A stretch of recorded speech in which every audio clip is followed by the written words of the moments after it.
Hey guys, we're here at Unmarked Garage where we brought Porzilla for some additional works. So let's see that in a bit.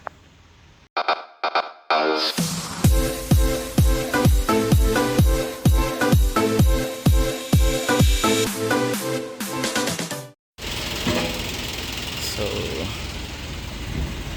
thank you to AAP for the fast towing service.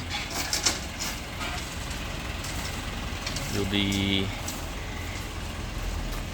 transferring this car here later to this location. So Unmarked Garage specializes in Evos and other Japanese cars, so as you see. And then there's an STI there, another Evo 7 I think. Okay, so we have the 944 here already. So the list of things that we'll be doing is to install 1000cc injectors, and then we have a Haltech Elite 750 that we'll be installing so we can finally tune the car. So I'll be posting more updates soon once we have this sorted out. A few moments later. Hey guys, so today we're here at the Dyno. We're done with installing the Haltech ECU, so it's time to check some numbers. So for a recap, what we have here is an RB25 DET from a Nissan RT4 GTT. So what we did from our last video was we installed 1000cc injectors, and then we did a whole rewire. We separated the harness of the engine and the body, and now we're running a Haltech 750, a Haltech Elite 750.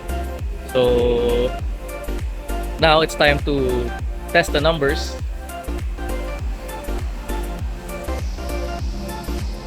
We're not really pushing for high numbers, but something between 300 and 400, just because that's the safe spot for the transmission that we have. So hopefully everything goes well.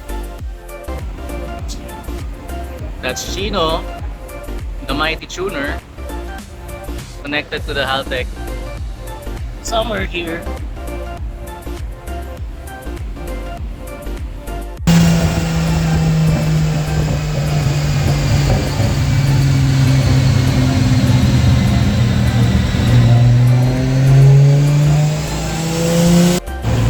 First run, 263 at 262. So we'll try to squeeze more power out of it.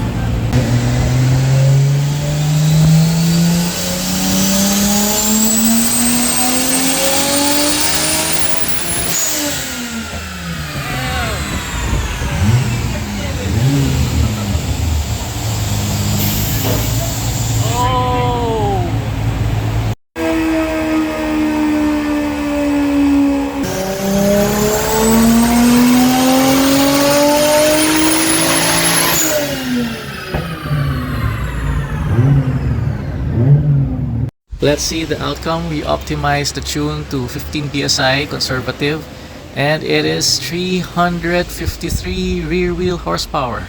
And that's all for today's video. Don't forget to hit like and subscribe. But for now, here are some really good photos of the car.